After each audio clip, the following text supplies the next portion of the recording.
Bentar ya.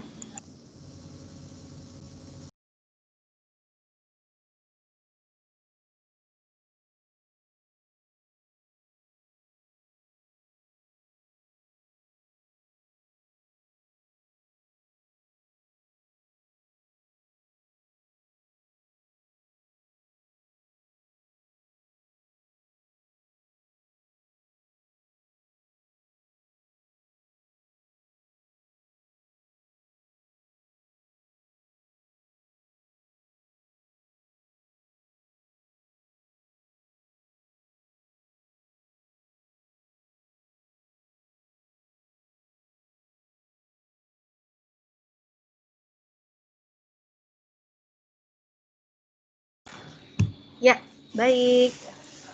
Kita mulai kuliah perdana di blok 20. Yeay.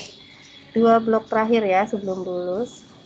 Siapa yang tentunya sudah kalian nanti-nanti karena detik-detik menyelesaikan S1 sudah ada di depan mata ya, karena bloknya berarti sudah hampir selesai. Nah, blok 20 ini kalau di kurikulum lama blok 23 judulnya adalah manajemen formasi komunitas. Nah, pendahuluannya adalah kalau kita menyebut formasi komunitas itu sebenarnya pelayanan kesehatan yang ada di dalamnya itu tidak hanya apotek, tapi di sana ada 3 pusat pelayanan kesehatan, yaitu apotek, puskesmas, dan klinik. Nah, kalau apotek jelas ya bahwa apotek itu memang disetting untuk melayani warga di sekitar apotek itu saja. Jadi memang makanya disebut dengan farmasi komunitas. Kemudian puskesmas pun begitu. Kalian juga tahu bahwa puskesmas itu disetting ada di tiap kecamatan, sehingga juga tugasnya melayani warga di kecamatan tersebut. Kalau klinik pun begitu. Klinik itu pelayanan kesehatan yang sempit ya. Klinik itu tahu jenisnya? Klinik itu jenisnya ada 2, klinik Pratama dan klinik utama. Yang pernah jalan-jalan ke Firdaus tentu tahu klinik Pratama Firdaus itu kenapa disebut Pratama, karena pelayanan kesehatannya hanya dilayani oleh dokter umum. Kalau ada dokter gigi pun hanya ada dokter gigi umum, tidak ada dokter spesialis gigi apa. Nah, kalau pelayanan kesehatan yang terdiri dari dokter spesialis, baik 1 maupun 2 gitu ya, itu namanya klinik utama. Gitu, yang membedakan itu. Terus bedanya klinik utama sama rumah sakit, nah itu beda lagi. Udah ada pelajarannya belum? Berarti belum ya, blok 21 ya rumah sakit ya. Syarat suatu rumah sakit itu disebut rumah sakit kalau dia punya pelayanan spesialis, 4 jenis spesialis dasar, spesialisasi dasar. Spesialisasi dasar itu adalah bedah, spesialis bedah, spesialis penyakit dalam, spesialis anak, dan spesialis kandungan. Nah, kalau udah ada 4 spesialis itu sudah bisa dibuat rumah sakit. Kalau klinik berarti kurang dari itu. Gitu.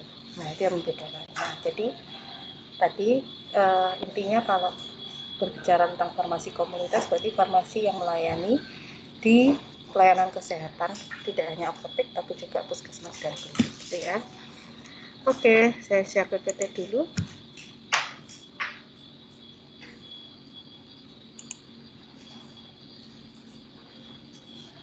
Sudah terlihat belum ya? Sudah, Bu. Oke.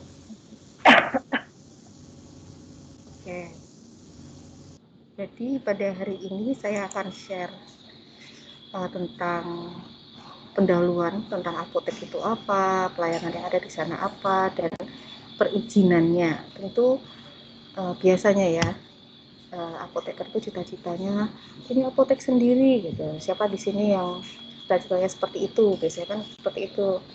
Nah, jadi faktor yang sangat penting untuk kalian ketahui adalah bagaimana cara mendirikannya, dan itu erat kaitannya dengan perizinan apa yang menyertai pendirian apotek itu. Itu mengapa kami bekali di blog ini. Nah, kita berbicara definisi dulu. Menurut Permenkes nomor 9 2017 tentang apotek, apotek adalah sarana pelayanan kefarmasian tempat dilakukan praktek kefarmasian oleh apoteker. Nah, lalu apa itu pekerjaan kefarmasian? Kan? Kita bisa melihat definisinya di PP nomor 51 tahun 2009 tentang pekerjaan kefarmasian, bahwa pekerjaan kefarmasian adalah pembuatan. Jadi mulai dari membuat, di mana membuat itu termasuk pengendalian mutu sediaan. Itu mengapa di blok 12 selain membuat, kalian juga diminta untuk mengevaluasi mutunya, gitu kan. Kemudian pengamanan, pengadaan, penyimpanan, pendistribusian, pengelolaan, pelayanan atas resep dokter, pelayanan informasi obat, sampai pengembangan obat, bahan obat, dan obat tradisional. Jadi bisa dilihat di PP ini bahwa pekerjaan kefarmasian itu mulai dari hulu sampai hilir, mulai dari membuat sampai digunakan ke pasien. Jadi dapat dilihat bahwa peran apoteker di sini memang sangat krusial, gitu kan ya. Nah, kemudian juga ditekankan di sini bahwa definisi atau yang dikelola oleh apoteker itu tidak hanya obat, tapi juga bahan obat, obat tradisional, dan juga kosmetika. Jadi sangat luas sekali yang disebut dengan sediaan farmasi tersebut. Kalian juga diharapkan untuk mempelajari landasan hukum yang berkaitan dengan apotek. Kenapa? Karena ketika kita berpraktek di sarana pelayanan kesehatan, maka ada peraturan-peraturan yang memang mendasari legalitas praktek kita. Jadi kamu tidak bisa praktek tanpa kamu paham aturan apa yang diperbolehkan dan apa yang tidak diperbolehkan, gitu ya. Jadi mohon waktunya, nanti ini juga bekal untuk ujian apoteker. Kalau ujian slide saya tertutup nggak? Enggak, Ibu. Enggak Masih ya? kelihatan. Iya. Oke. Jadi tolong bisa dibaca. Kalau ujian apoteker itu pasti berkaitan sama ini ya, Permenkes 9 tahun 2017 tentang apotek, itu tolong dipelajari. Yang sering banget keluar juga Permenkes nomor 889 tahun 2011 tentang registrasi. Nah, kalau Permenkes nomor 9 tadi tentang apoteknya, tentang sarananya. Kalau Permenkes 889 2011 tentang tenaga kerjanya. Jadi persyaratan apotekernya harus punya apa, TTK-nya syaratnya harus apa. Nah, itu ada di Permenkes yang nomor 2 ini. Kemudian ini harus keluar kepala juga, Permenkes 73 tahun 2016 tentang apa? Tentang standar pelayanan kefarmasian di apotek. Kalau nomor 1 itu tentang sarananya, kalau nomor 3 ini tentang pelayanannya apa aja yang harus ada di apotek. Nah, undang-undang yang lebih yang memayunginya itu semua ada di Undang-Undang 36 tahun 2009 tentang kesehatan. Kemudian tentu juga jangan lupa dipelajari tentang PP 51 2009 tentang pekerjaan kefarmasian. Terus sediaan farmasi yang paling disorot oleh lembaga yang ditunjuk pemerintah untuk mengawasi peredarannya, dalam hal ini adalah Badan POM, adalah narkotik psikotropik, OOT. OOT adalah obat-obat tertentu, dan prekursor. Nah, itu. Sehingga apapun undang-undang yang berkaitan dengan keempatnya itu kalian harus sangat paham bagaimana mengelolanya. Karena sebagus apapun apotek kalian, pelayanannya seramai apapun, kalau kalian tidak mampu mengelola 4 item ini dengan benar, maka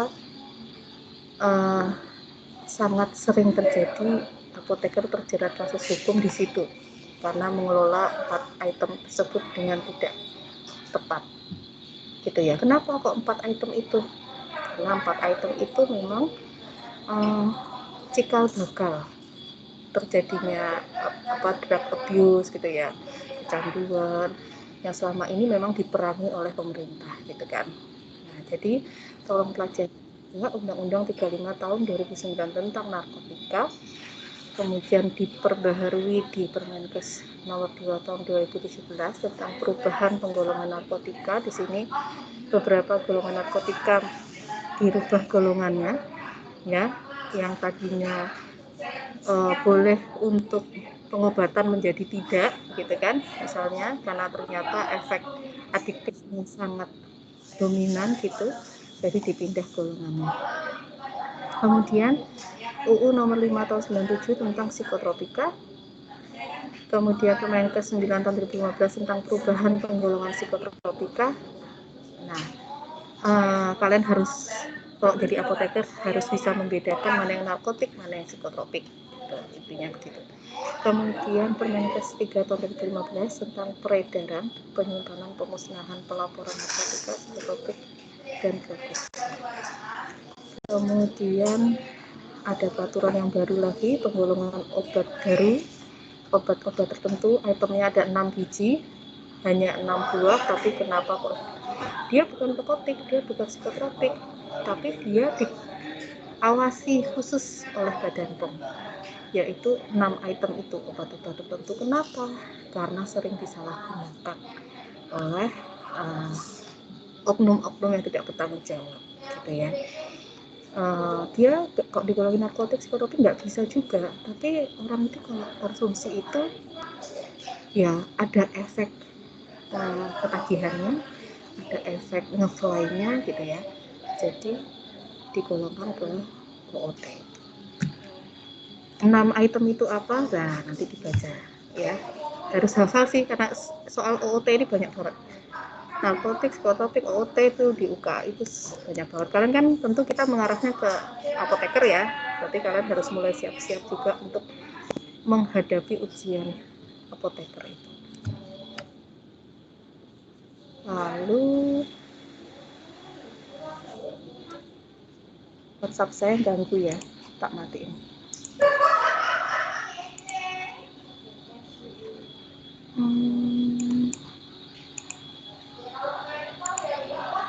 Oke. Jadi seperti juga rumah sakit ya, fungsi apoteker di rumah sakit, fungsi apoteker di apotek pun sama. Kita memiliki 2 fungsi yang tidak bisa dipisahkan, yaitu pengelolaan manajerial, gitu ya, manajerial, pengelolaan sediaan farmasi, alat kesehatan, dan bahan medis habis pakai, dan juga pelayanan farmasi klinik. Nah, ini memang tidak bisa dipisahkan, tetapi memang di beberapa institusi besar perannya sudah dipisah. Maksudnya dipisah adalah sudah mulai ada apoteker dalam suatu institusi yang memang tugasnya di pengelolaan. Makanya nanti kalau kalian berkeinginan sekolah lagi, maka ambil ke jurusannya lebih ke manajerial. Tapi ada juga apoteker yang memang mengkhususkan dirinya untuk fokus ke pelayanan. Jadi akan, kalau sekolah lagi akan mengambil ke farmasi klinik. Nah, ini yang saya bilang tidak bisa dipisahkan. Kalau dulu orangnya bisa cuma 1 orang, tapi harus bisa keduanya, gitu kan. Tapi kalau sekarang sudah banyak sekali institusi yang sudah memisah peran keduanya.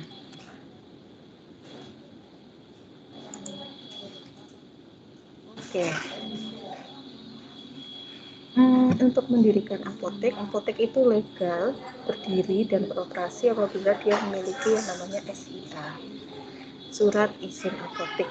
Secara definisi, SIA adalah bukti tertulis yang diberikan oleh pemerintah ditekankan di sini, yang mengeluarkan SIA adalah pemerintah daerah, yaitu pemerintah daerah tingkat 2.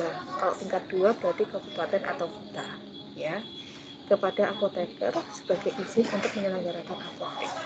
Karena SIA ini dikeluarkan oleh pemerintah kabupaten atau kota, maka persyaratan pendiriannya pun sangat tergantung oleh peraturan di kabupaten atau kota tersebut. Nah, jadi jangan heran kalau misalnya apa yang nanti saya share ini kan yang ada di Bantul gitu ya. Jangan heran ketika kalian nanti ketika kembali ke daerah masing-masing, kok ada syarat yang beda ya, gitu ya. Ya, memang begitu karena otoritasnya ada di pemerintah kabupaten atau kota, tapi kurang lebih pasti tidak terlalu jauh lah, gitu ya. Nah, ada lagi yang perlu kalian ketahui tentang pemodelan apotek. Jadi, apoteker itu dapat mendirikan apotek dengan modalnya sendiri atau modal dari pemilik modal. Pemilik modal ini bisa perorangan maupun badan usaha. Maksudnya di sini, kalau kalian pernah dengar istilahnya PSA, pemilik sarana apotek. Nah, apoteker itu bisa berperan sebagai PSA juga, tapi PSA-nya ini juga dapat dimiliki oleh orang lain atau pemilik modal. Jadi apoteker di sini perannya tapi apoteker di sini perannya sebagai pengelola saja. Tapi modalnya berasal dari PSA ini. Kita punya ketentuan memang bahwa walaupun pemodalan itu diberikan oleh PSA, tapi PSA tidak boleh mengintervensi segala sesuatu yang berhubungan dengan otoritas keprofesian gitu. Walaupun kalau di lapangan hal ini menjadi dilema kadang, karena tidak mudah juga untuk membuat PSA itu karena dia merasa punya uang gitu ya, kemudian dia tidak terlibat, tidak cawe-cawe bahasa Jawa, tidak terlibat dalam dalam manajerial. Pengennya sih dia pasti terlibat juga, istilahnya kan ini uangku kok gitu ya, jadi saya berhak dong mengambil keputusan boleh nggak obat itu dikasihkan ke pasien tanpa resep atau tidak misalnya. Nah, ini yang bikin apoteker yang bekerja tapi dia bukan PSA untuk mengambil keputusan, biasanya banyak intervensi dari PSA. Nah, jadi makanya kalau cita-cita apoteker biasanya memang jadi PSA sendiri ya, supaya tidak banyak tidak dibatasi gitu peran keprofesiannya.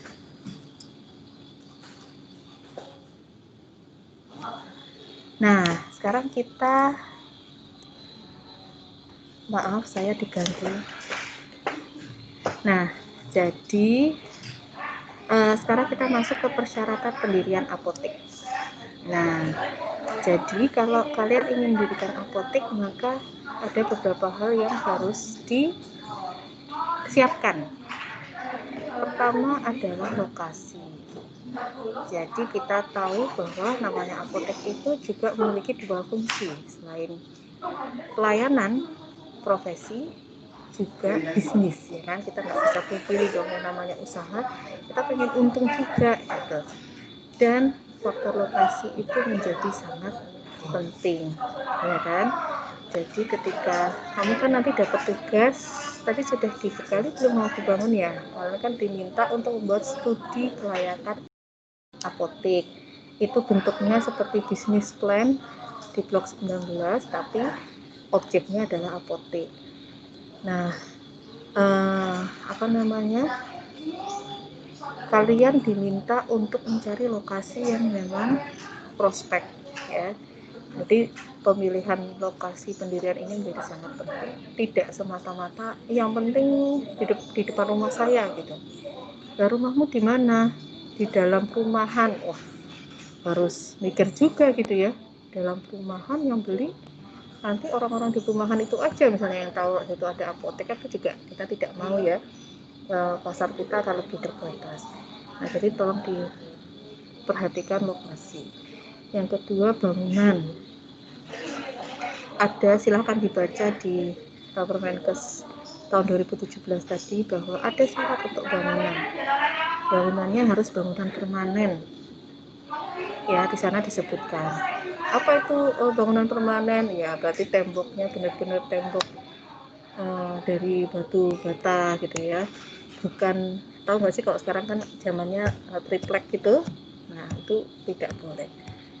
Kemudian ada sarana prasarana yang diperlukan dan peralatannya. Jadi ada persyaratan di Permenkes itu minimal ruangan yang harus ada apa, itu silahkan dipenuhi. Lalu peralatan apa yang harus disediakan, jadi ada ketentuannya, ada mortir, ada stemper, ada gelas ukur, ada apa, nah, itu silahkan dipenuhi. Ada administratif minimal yang harus ada. Administratif minimal itu misalnya ada kopi resep, ada kwitansi, ada buku pencatatan keluar masuk barang, ada buku register narkotik psikotrotik, itu harus disiapkan. Oke, dan itu semua harus ada sebelum apotek itu berdiri. Jadi memang harus modalnya di depan itu cukup banyak yang harus disiapkan. Dan yang tidak kalah penting dan gampang-gampang susah adalah ketenagaan. Jadi bedanya apotek sama bisnis lain itu apa? Apotek itu ketenagaannya spesifik ya, kita nggak bisa loh dengan mudahnya mencari tenaga kerja. Sini lulusan SMA, sini ikut saya sini. Kalau dia bukan TTK, nggak bisa kan kerja di kita. Nah, gitu. Jadi ketenagaannya itu memang orang-orang yang ahli dan orang-orang yang memiliki kompetensi khusus, ya kan? Ini yang harus kalian siapkan. Kalau di Jogja itu minimal apoteker setiap 8 jam buka itu ada satu apoteker. Jadi kalau apotek yang buka dari pagi sampai jam 9-10 itu apotekernya harus 2. Ketika mendirikan apotek berarti harus menunjukkan SIPA itu surat izin praktek apotekernya memang harus 2 orang. Kalau yang 24 jam buka harus 3. Nah, kalau di kota lain lebih permisif, lebih negotiable lah kayaknya begitu. Tapi kalau di Jogja memang agak ketat begitu. Gitu ya. Kalau TTK-nya malah tidak wajib. Maksudnya seandainya dalam pendirian itu hanya mengajukan 2 apoteker, itu pasti disetujui. Ya, tidak melihat ada TTK atau tidak gitu. Jadi TTK-nya itu boleh ada boleh tidak gitu, intinya begitu. Nah, kita masuk ke lokasi.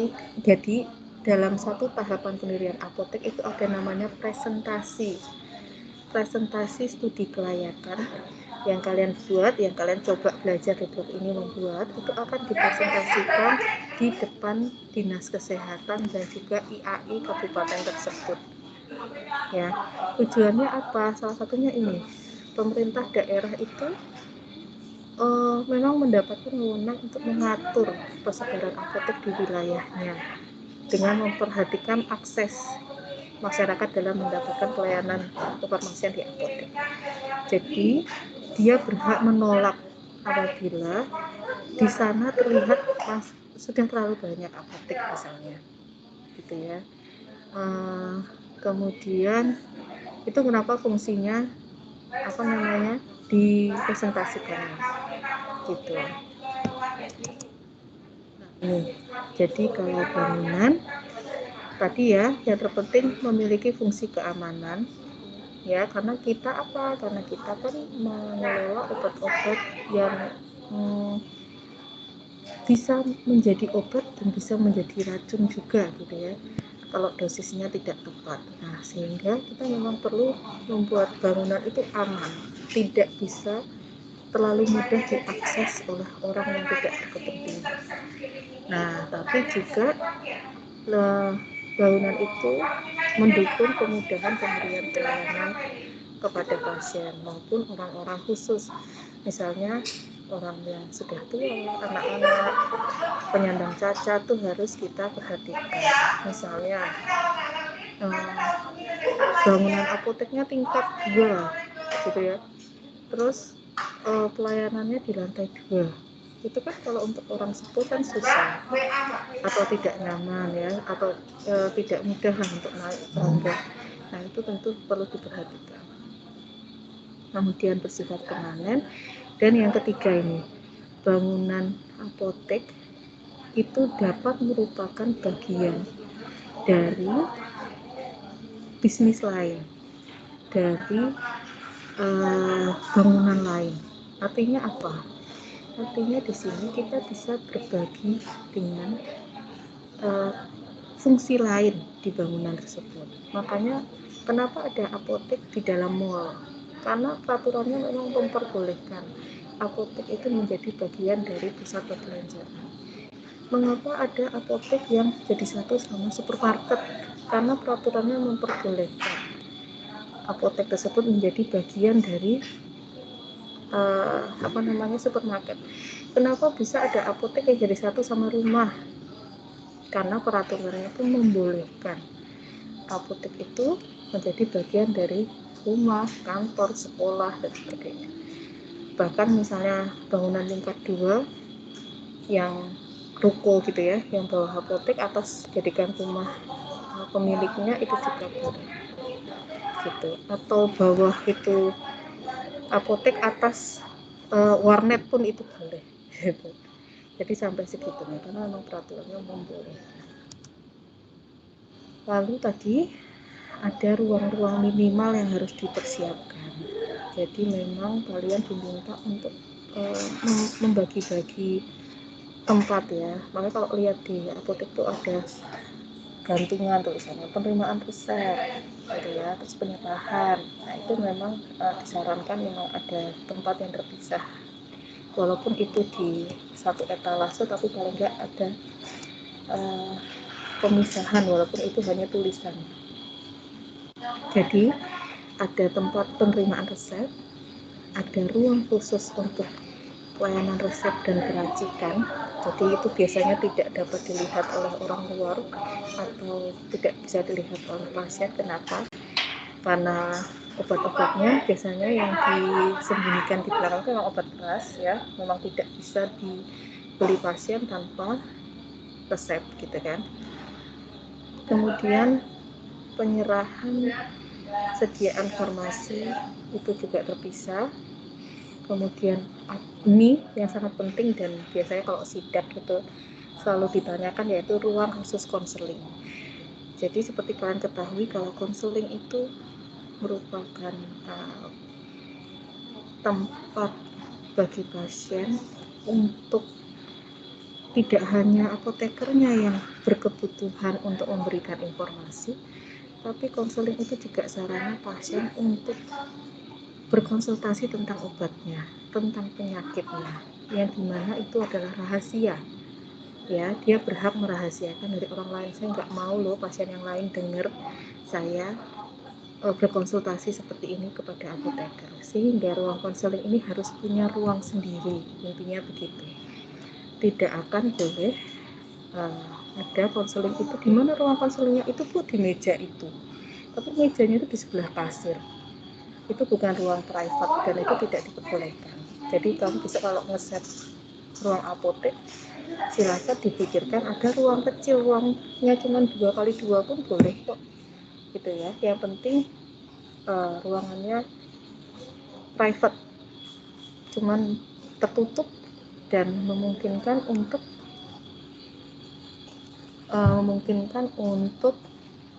diskusi tertutup ya dengan apotekernya. Kemudian ruang khusus untuk penyimpanan. Kalau apotek yang besar biasanya selain tempat menyimpan ada gudang.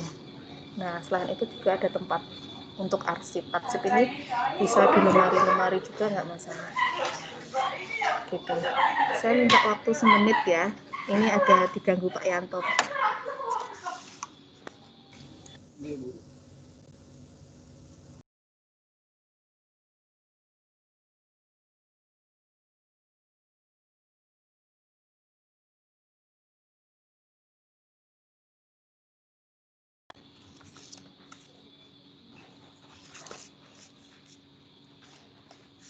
Oke, apa ya Mas?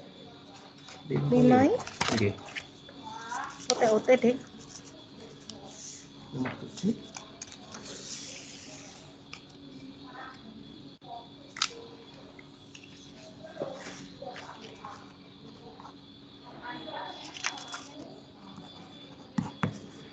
Ngeten? 1, 2, 3, 4, 5, 6, 7, 800. Oke. 10. Tega banget sih. Gak punya aku. Orang duit sumpah. Enggak.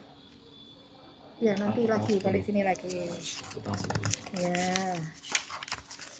Terima kasih.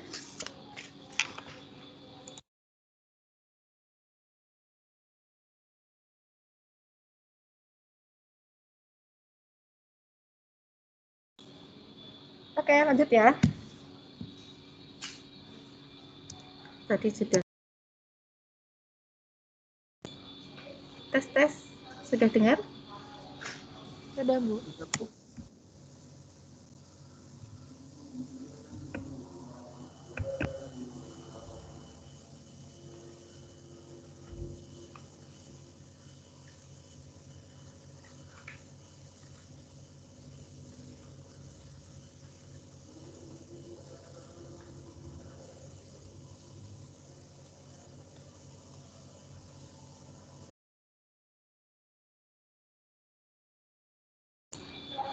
Tadi suara saya nggak kedengeran ya? Ke-mute, Bu, tadi. Oh, oke. Sekarang ya, sudah terdengar ya Mbak? Sudah. Oke. Jadi, sekarang kita masuk ke instalasi air bersih sebagai salah satu prasarana.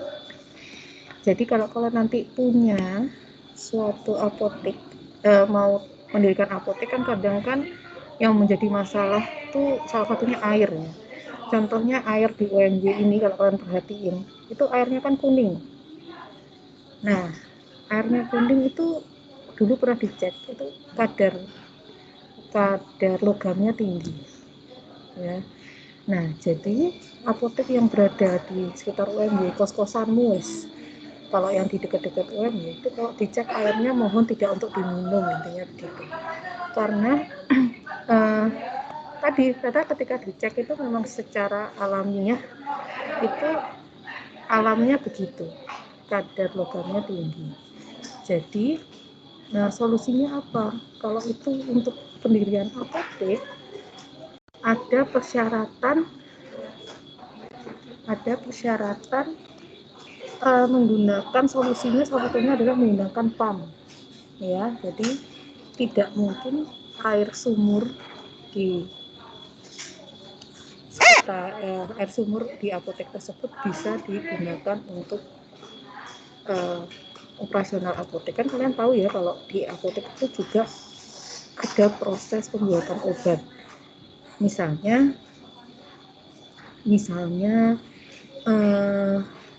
rekonstitusi itu yang pengenceran sirup kering itu loh. Nah, kemudian kalian apakah bisa terus beralasan saya pakai pengencerannya pakai air mineral kok gitu ya? Oh, itu nggak bisa. Dia menginginkan salah satu uji tesnya adalah benar-benar air yang mengalir di apotek tersebut. Ya kita kasih aja sampel air mineral, atau sampel airnya adalah air yang memang sudah kita yakin dari pumpnya tapi pump di rumah kalian gitu. Itu nggak bisa karena petugasnya mengambil sampel airnya sendiri langsung ke lokasi, mengambil air dari keran yang mengalir di apotek tersebut untuk kemudian dia uji di laboratorium. Kemudian hasilnya itu akan muncul apakah memenuhi persyaratan atau tidak untuk untuk dijadikan air minum gitu intinya. Nah, kalau di Jogja yang melakukannya puskesmas terdekat. Jadi ada petugas di puskesmas yang datang ke apotek untuk menguji air. Nah, kalau di daerah masing-masing saya kurang tahu ya.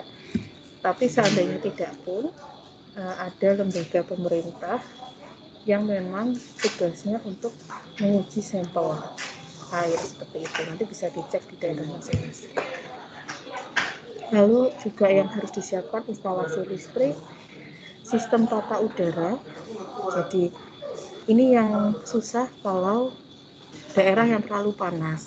Kebetulan Jogja tidak terlalu bermasalah suhunya, kan kalian tahu kalau penyimpanan obat itu suhu kamar, definisi suhu kamar itu berapa derajat. Coba kalian lihat di obat, itu dia tulisannya 25 derajat nggak sih? Atau di bawah 30 gitu ya. Nah, yang menjadi masalah daerah-daerah yang memang suhu alamnya memang di atas itu.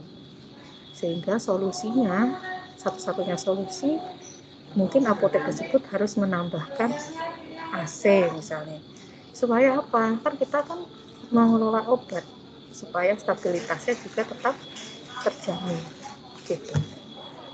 Terus juga selain tata udara, suhu tadi, juga biasanya kelembapan juga dicek juga. Gitu. Kemudian proteksi kebakaran. Nah, ini ada syarat wajibnya, yaitu punya tabung pemadam kebakaran. Yang warna merah itu ada, semua apotek itu pasti ada. Dan kalau Badan POM meriksa, jadi Badan POM itu rutin setiap tahun datang ke apotek itu untuk memeriksa apakah persyaratannya sudah masih memenuhi syarat gitu ya. Nah, ya jangan kalian pikir kalau udah punya tabung terus aman. Kalau ternyata tabung itu, saya juga baru tahu setelah mengelola apotek ya, ternyata ada masa maintenance-nya. Jadi dalamnya kan dia kayak serbuk gitu ya. Itu tuh ada batas maintenance lah. Jadi intinya kita harus menghadirkan orang secara rutin dari dinas pemadam kebakaran kabupaten kota setempat untuk merawat tabung kita. Dia akan ngecek apakah tabung itu masih bisa berfungsi dengan baik, yang dimana kalau katupnya dilepas itu memang bisa berisolasi atau tidak gitu. Dan itu dilihat oleh Badan POM. Dia akan lihat ada kartu kalau mobil itu kartu servis ya. Nah, itu di tabung pemadam itu ada kartu servis itu apakah tabung itu rutin di maintenance. Nah, itu harus disediakan. Kemudian yang harus disiapkan lagi adalah papan nama apotek. Nah, ada aturannya, papan nama itu harus punya data apa saja. Kemudian ada papan nama praktek apoteker, ya. Di situ juga detail nama apotekernya siapa aja, nomor sipanya berapa, dan jadwalnya yang terbaru 2-3 tahun ini. Juga papan nama praktek apoteker ini ada jadwalnya. Tujuannya apa? Kalian kan tahu kalau no farmasis no service ya, dan itu dikejar banget oleh Badan POM. Kalau dia sidak nggak ada apotekernya, itu bermasalah. Jadi dari jadwal itu bisa untuk pantauan dinas kesehatan, Badan POM maupun IAI untuk melihat sebenarnya dari kamu buka jam berapa, jam 8 sampai jam 10 gitu. Terus kok apotekernya cuma satu gitu, karena dari jadwal kan terlihat tuh jam 8 sampai jam 4 gitu di papan itu tulisannya. Terus jam 4 sampai jam 10 udah nggak ada apotekernya dong gitu ya. Itu akan dikejar. Atau misalnya ada apoteker yang nulis papan praktek jam 8 sampai jam 12. Terus apoteker kedua nulisnya praktek karena dia kerja di tempat lain paginya, dia baru ke apotek sore, ditulis sama dia jam 17 sampai jam 22. Nah, itu tuh dikejar tuh. Lalu jam 12 sampai jam 5 siapa apotekernya? Nah, itu tujuan dari penulisan jadwal itu seperti itu. Kemudian papan nama harus dipasang di dinding yang dapat dilihat dengan jelas. Gitu. Makanya kalian kalau ke apotek-apotek kan sering lihat memang nama apotekernya itu kelihatan dari pasien ya, dari luar gitu. Jadi ketika orang masuk apoteker langsung bisa lihat nama apotekernya siapa. Tuh. Nah ini peralatan yang harus disiapkan, bisa kalian lihat. Jadi ada rak obat, alat peracikan, bahan pengemas, lemari pendingin, ya kulkas itu harus ada. Kemudian meja kursi untuk penunggu gitu ya, komputer karena sekarang kan semua menggunakan SIM ya, menggunakan sistem informasi manajemen apotek itu. Kemudian ada formulir-formulir manual yang juga masih digunakan, itu harus disediakan ya. Nah ini ketenagaan, selain apoteker dan TTK kita juga bertenaga administrasi untuk membantu kita di keuangan biasanya ya, maupun di pencatatan administratif. Pencatatan administratif itu tidak ada habisnya dan apoteker bisa terjebak di pekerjaan itu kalau tidak ada yang membantu. Jadi alangkah baiknya apabila memang ada tenaga admin yang membantu. Dan apoteker dan TTK yang ada di sana, yang praktek di sana harus memiliki surat izin praktek yang masih berlaku. Terkadang kita memang bisa merekrut TTK untuk kerja di tempat kita, tapi TTK-nya harus, ini tips saja, TTK-nya harus mau mengurus SIP TTK, surat izin praktek TTK. Yang biasanya terjadi itu mereka hanya mau part-time gitu, tanpa mau mengurus SIP TTK. Sebenarnya karena tidak mau terikat ya, tidak mau terikat, jadi supaya mudah masuk, mudah keluar. Nah itu kan juga repot kalau untuk kita sebagai pengelola gitu ya, karena mengurusi tenaga yang keluar masuk itu menguras energi dan emosi. Nah jadi ini berikutnya adalah perizinan yang harus disiapkan oleh kalian sebagai calon kalau sekarang istilahnya bukan dulu kan apoteker, pengelola apotek. Sekarang istilahnya adalah APSIA, apoteker pemegang SIA. Kemudian kalau dulu ada namanya APIN, apoteker pendamping, sekarang nggak ada. Adanya namanya apoteker aja, jadi apoteker praktek dan APSIA.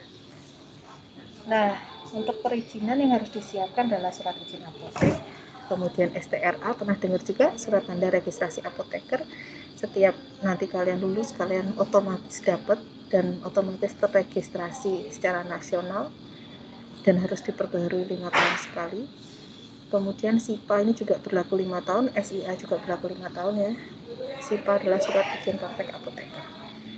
Bedanya yang mengeluarkan SIA ini oleh Dinas Perizinan Kabupaten Kota, STRA itu yang mengeluarkan siapa?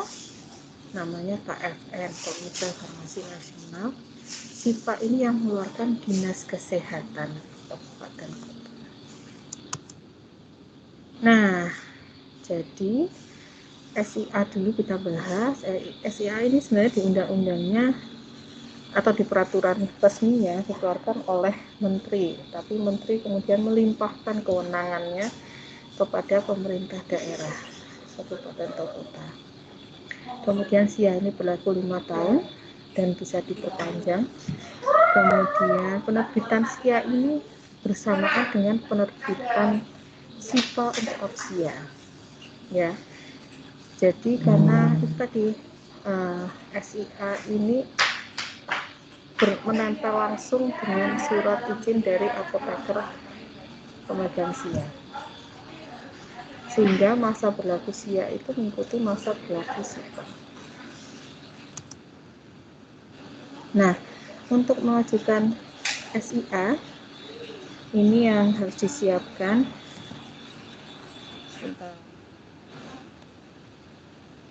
Saya tunjukin aja ya. Dokumen pengajuan SIA. Boleh saya share contoh yang bantul aja dulu? Boleh Ya.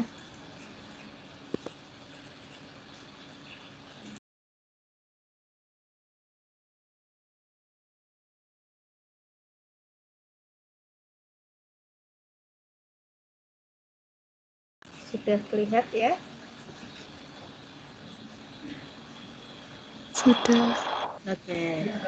Nah, ini surat permohonan SIA ditujukan Kepala Dinas Penanaman Modal dan Pelayanan Terpadu. Ini dinas perizinan namanya sekarang itu ya. Nah, kita cuma ngisi, gampang nih. Ngisi nama pemegang SIA, terus alamatnya di mana, mudah. Tempat tanggal lahir, gampang. Nomor dan tanggal SIPA ini kalau belum jadi nanti bikin berbarengan ya. Kemudian ijazahnya nomor berapa, lulusan dari mana, mudah nih. Nah, ini badan usaha atau badan hukum ini untuk apotek yang memiliki badan hukum kayak CP, PT. Ini contoh apotek-apotek besar kayak apotek pink, apotek hijau, apotek biru. Nah, itu mesti punya badan hukum. Nah, kemudian ini. Nah, ini ya, kita lihat ya. Persyaratannya. Yang pertama, ini lampirannya nih yang biasanya bikin emosi ya. Coba kita lihat nomor 1. KTP Aksia. Kuliah. KTP Aksia. Gampang ya, kan semua udah di atas 17 tahun ya. Ada.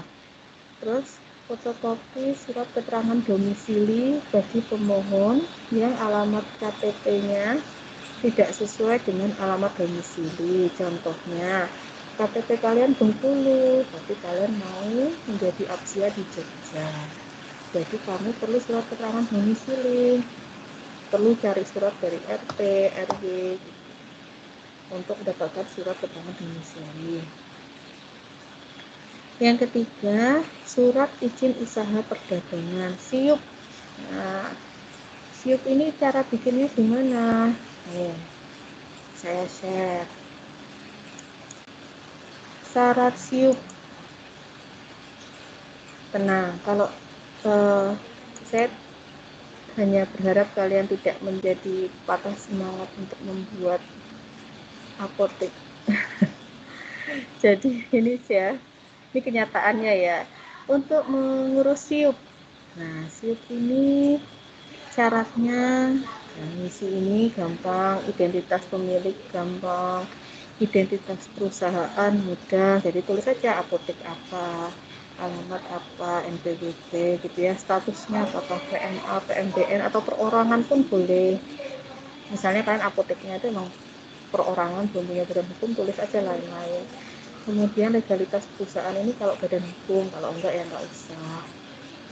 Kemudian kekayaan di situ tulis aja, memang kalian berapa modalnya gitu ya. Tenaga kerjanya apakah warga negara Indonesia semua, berapa orang, silakan ditulis. Pendidikannya apa, kemudian kegiatan usahanya apakah barang jasa dan jasa, barang atau jasa. Kalau apotek untuk yang mana? Apotek tentu barang dan jasa ya, karena selain jual obat juga ada pelayanan di sana. Nah, ini loh lampirannya, semangat ya, kita lihat satu-satu. Nah, KTP gampang. Akte pendirian perusahaan, ini kalau yang badan usaha. SK pengesahan badan hukum, ini kalau bagi PT, kalau enggak berarti enggak usah. Kemudian surat pernyataan lokasi usaha, ini menyatakan, ada sih, udah ada formatnya, menyatakan bahwa lokasinya benar di jalan tersebut ya, nomor tersebut gitu, tanda tangan Perian. Kemudian pas foto juga mudah. Fotokopi NPWP apa tuh, nomor pokok wajib pajak. Gimana cara bikinnya? Silahkan ke kantor pajak Pratama kabupaten kota, bikinnya bisa ditunggu, hari itu juga dapat gitu ya. Mudah dong ya, mudah. Syaratnya mudah nggak? Mudah, dengan KTP sama kakak nggak ya, saya lupa, tapi ya adalah pasti, entah KTP sama kakak atau tidak, tapi nggak susah. Kemudian fotokopi izin gangguan ya. Apa sih ini, pernah dengar izin HO? Kalau nggak tahu ya, mari kita cari tahu ya, kenapa kok izin gangguan ini jadi penting, nanti tak ceritain. Kemudian neraca perusahaan, ini dulu waktu SMA ada belajar aktiva pasiva itu. Nah, ini nanti diterapkan ilmunya untuk membuat ini. Kemudian SIUP asli tidak pendaftaran ulang, kalau baru berarti kan nggak usah. Kemudian surat kuasa bermaterai, kalau diwakilkan pengurusannya, misalnya kalian masih di Bengkulu, tapi yang temennya di Jogja mau mewakili menguruskan pakai surat kuasa ini. Kalau enggak, kalau ngurus sendiri ya nggak usah. Oh ini ada contohnya, neraca ya, ingat ya jangan dulu ya, akuntansi. Oh di blog kemarin kayaknya belajar juga nih neraca, kewajiban aktiva pasifa. Emang apoteker itu multi apa, bisa semua ya, jadi mantu idaman apoteker. Oke, sekarang kita pengen tahu izin gangguan itu apa. Syaratnya ya, dari yang ini kayaknya yang susah, hanya yang izin gangguan ya. Enggak susah. Mari kita lihat izin gangguan.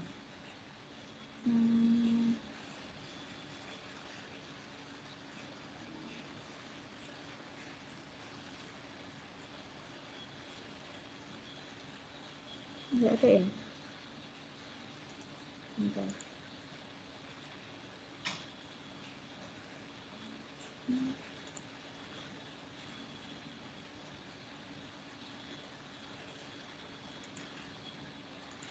Ini jam 2 hujan. Kalian nggak kayak di Nina Bobok tuh saya ngomong.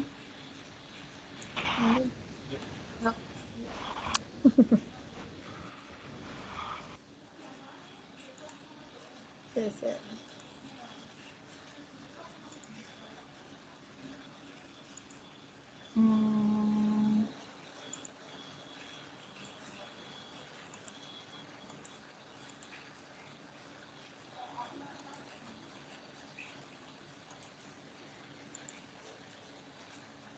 Oh, enggak.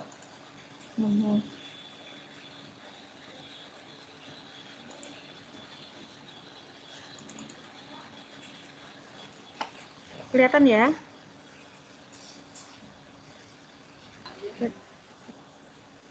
Halo, kelihatan? Munculnya itu Bu, folder.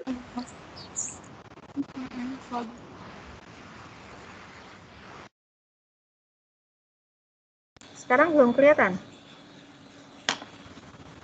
Masih folder, Bu. Masih folder.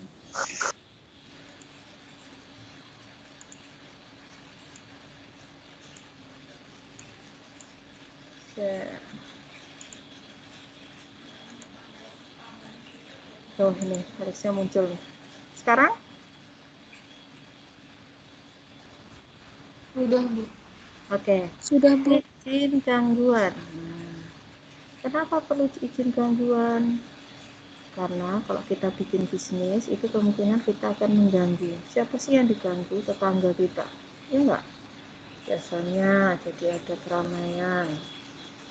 Terus harusnya orang jam 7 itu udah sepi, tapi karena ada usaha kalian, maka tetangga itu masih merasa hiruk pikuk sampai jam 10, malah bahkan ada yang 24 jam. Jadi kalian harus cari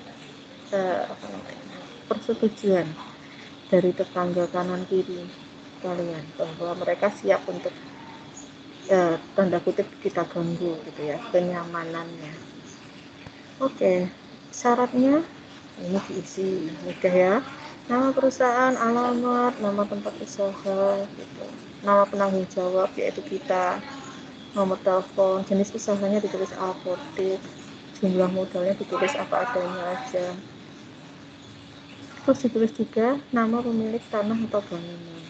Kan bisa jadi kalian itu mewah gitu, bisa jadi pemilik tanah atau bangunannya adalah orang tua, berarti walaupun penanggung jawabnya atas nama kita, tulis saja nama pemilik tanah atau bangunannya adalah orang tua kita, ya kan, karena emang yang muncul di sertifikat, yang muncul di IMB itu bukan nama kita, jadi saya akan tulis apa adanya aja.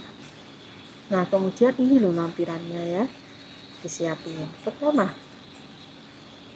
Fotokopi KTP gampang, fotokopi akta pendirian badan hukum kalau memang badan hukum, fotokopi dokumen pembukaan kantor cabang kalau memang ternyata usaha kalian itu adalah kantor cabang. Jadi kan sering ya kalau apotek tertentu gitu pusatnya ada di kota Jakarta misalnya, kita itu cabangnya. Nah silakan di lampirkan dokumen pembukaan kantor cabang. Nah kalau kalian kalau kalian perorangan aja ya berarti nggak usah. Kemudian fotokopi IMB, izin mendirikan bangunan. Nah ini untuk informasi dari sekarang, ternyata sekarang itu kan sistem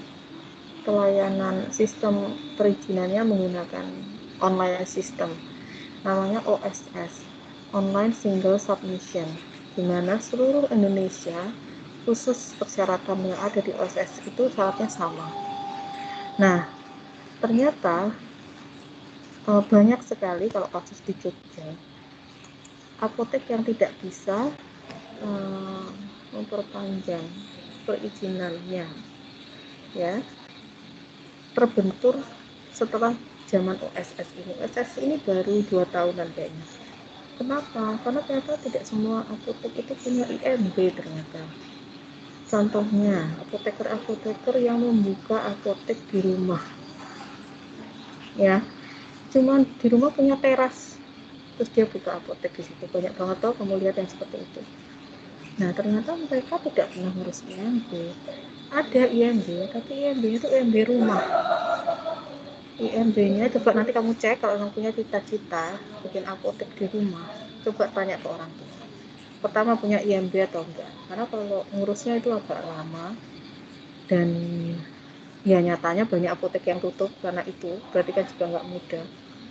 Kemudian dicek kalau punya IMB peruntukannya apa, itu ada keperluan atau izin mendirikan bangunannya itu untuk apa. Nah biasanya kalau rumah untuknya adalah untuk rumah, sedangkan yang dimau oleh pemerintah kalau memang kamu itu mau bikin apotek di sana harusnya tulisannya tempat usaha. Nah kalau kalian ternyata kayak ruko ya, ruko itu juga terhalang IMB karena ternyata dulu waktu mendirikan tidak pakai IMB kayak gitu kan. Di Jogja juga masih banyak daerah yang bisa mendirikan bangunan tanpa IMB. Nah, ternyata kalau untuk bikin apotek kemudian masalah ruko tersebut karena nggak ada IMB-nya misalnya gitu. Apotek UMY sendiri di kalian tahu kan kalau tahu apa nggak tahu ya di klinik Firdaus itu sekarang kan ada apotek UMY, apotek pendidikan kita bisa ke situ, tapi itu prosesnya panjang sekali. Kenapa? Karena ternyata nggak punya IMB, bukan nggak punya tapi IMB-nya itu tulisannya jadi itu dulu tuh untuk sekolah, untuk itu memang gedung Muhammadiyah, milik Muhammadiyah, mungkin milik UMY juga, tapi peruntukannya untuk belajar mengajar gitu, untuk perguruan tinggi lah gitu. Jadi ketika itu untuk usaha, nah pemerintah nggak mau gitu.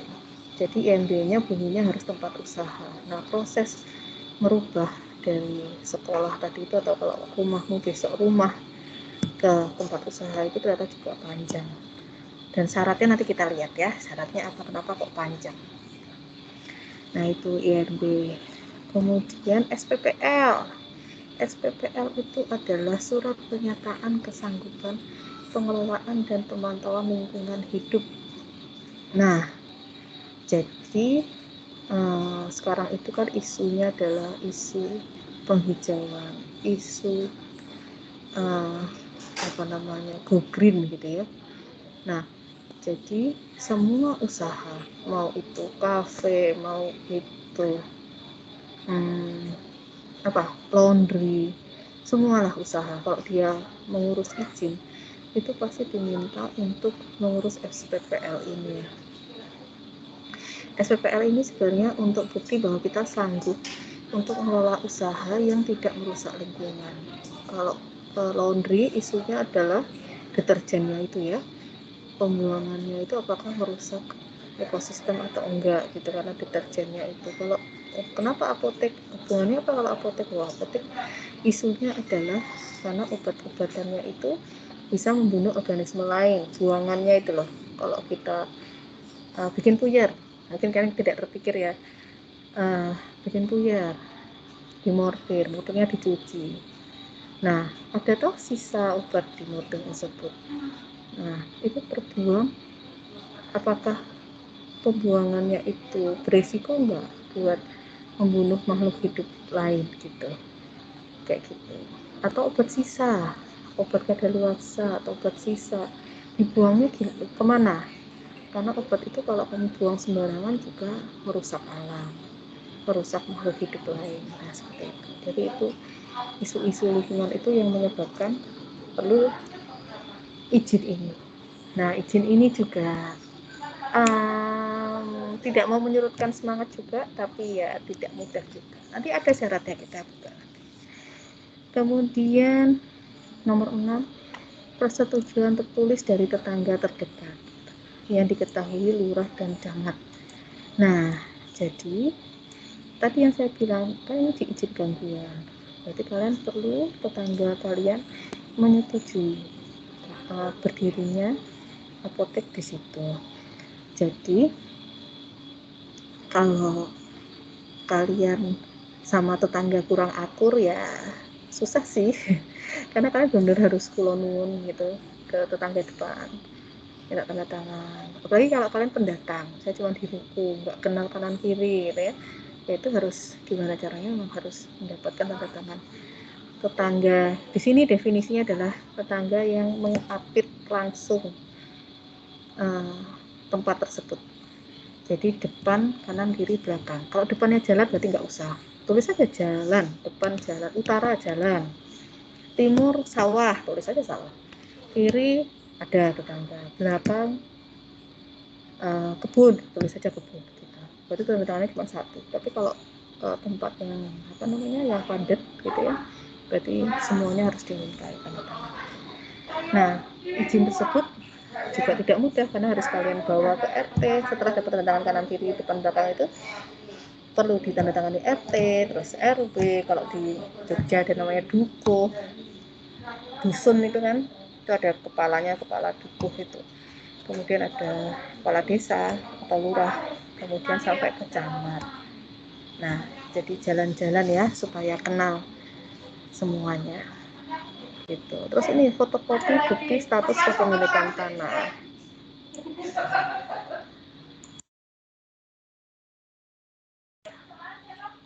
Nah, fotokopi bukti status kepemilikan tanah, kalau itu memang punya orang tua ya berarti sertifikatnya itu silahkan diminta. Kemudian diminta dipinjam, di fotokopi maksudnya. Kemudian kalau kalian nyewa ruko ya berarti bukti kepemilikan ruko itu, sertifikat maupun bukti-bukti legalitas lah gitu, bisa kalian fotokopi. Kemudian nomor 8 tidak perlu ya, karena ini untuk menara telekomunikasi. Nomor 9, surat kerelaan pemilik tanah kalau tanahnya mau dipakai. Nah, kalau misalnya pakai punya orang tua ya berarti surat tanda tangan dari orang tua yang berbunyi bahwa saya memang merelakan bangunan ini digunakan untuk apotek atas nama. Kalau itu yang punya ruko ya berarti surat dari pemilik ruko. Kemudian pas foto ini mudah, surat kuasa juga mudah. Tadi apa syarat yang belum tahu, izin syaratnya IMB. Yuk, kita jalan-jalan ke IMB. Udah mulai pusing belum? Belum ya, mudah-mudahan ya.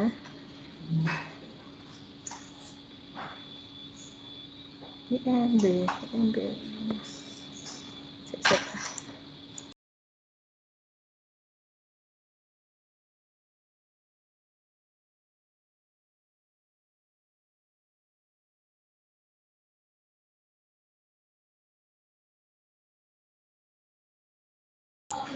Terlihatkah izin IMB?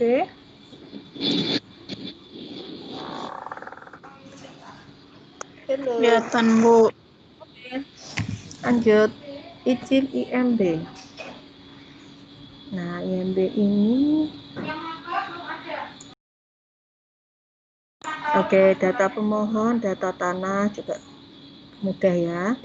Data bangunan. Nah, ini detail luas bangunannya berapa, fungsinya untuk apa. Jadi ditulis kalau tempat usaha, jangan lupa tempat usaha. Itu harus muncul begitu di suratnya. Kemudian ketinggian bangunan. Ini nanti karena dia makanya sebaiknya sih ya, ini hanya saran. Kalau bisa karena ternyata tidak mudah menghitung kekuatan dari bangunan itu kalau tidak pakai arsitek ya.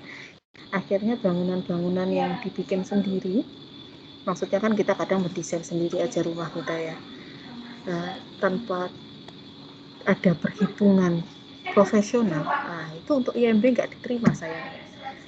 Jadi nanti kalau dari awal memang mendirikan bangunan dari nol, minta tolong saja kepada yang profesional, arsitek misalkan.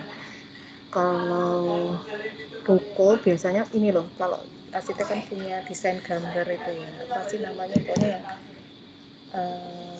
itulah, pokoknya desainnya dia itulah, itu kan ada perhitungan konstruksinya. Nah kayak gitu-gitu itu sangat perlu.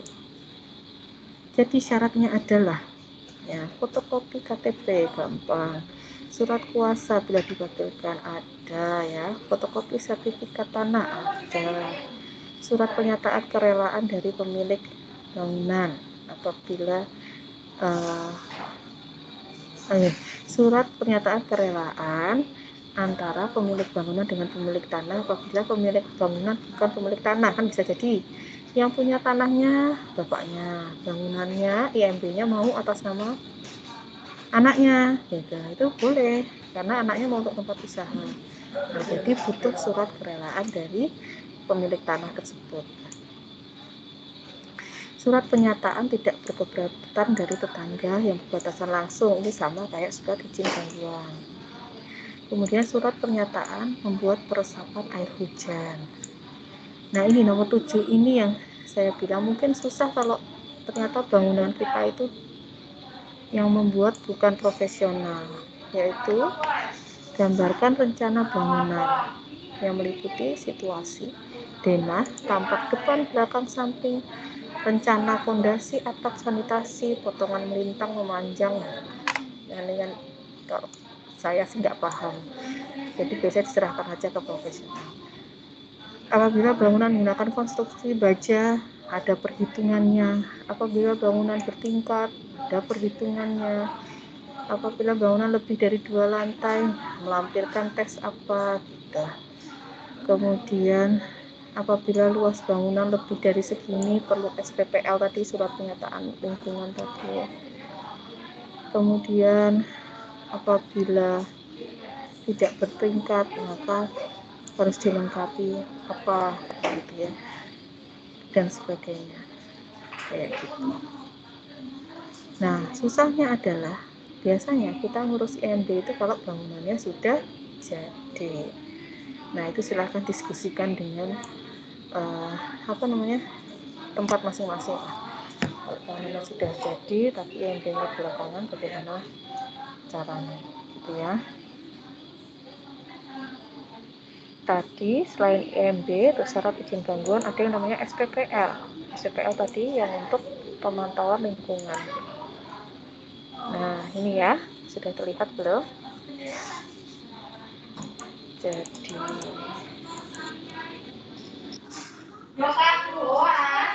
udah ya teman-teman. Nah jadi lampirannya sih gak susah, biasanya cuma KTP, NPWP, tapi perlu IMB. Nah ini yang kadang kita nggak punya, itu perlu dicari. Nah ini yang harus diisi, surat pernyataan kesambutan pengelolaan dan pemantauan lingkungan hidup. Silahkan diisi. Kita masuknya perdagangan ya, kalau jenis usahanya. Nah dengan ini menyatakan kita sanggup menjaga kelestarian SDA, bla baca dampak lingkungan yang terjadi, silahkan ditulis. Yang mungkin sampah pasti kalau di apotek, kemacetan sangat mungkin karena biasanya kok di pinggir jalan parkirnya ya mengganggu lalu lintas. MCK pasti ada gitu ya. Nah, ini biasanya suruh ngisi. Jadi kalian itu melakukan apa sih di sana? Ada produksi kah? Kalau ada produksi apa? Ya, produksi obatan skala kecil gitu kan ditulis di situ. Nah, apa perkiraan jenis dampak lingkungannya apa? Ini biasanya formnya kosong, nanti kita isi. Bisa jadi sampah. Ini kan dia ngasih contoh ya. Bisa jadi sampah dari aktivitas apa, kemacetan dari aktivitas apa, MCK, limbah cair, karena kita punya limbah cair dan limbah padat ya dari obat tersebut. Kemudian upaya penanggulangannya kita sebutkan di situ. Kalau ada sampah, apa yang kita lakukan? Kalau ada kemacetan, solusinya apa? Kemudian cara memantau dampak yang mungkin terjadi itu bagaimana? Begitu. Itu untuk SPPL sudah. Seperti ya. Sebentar.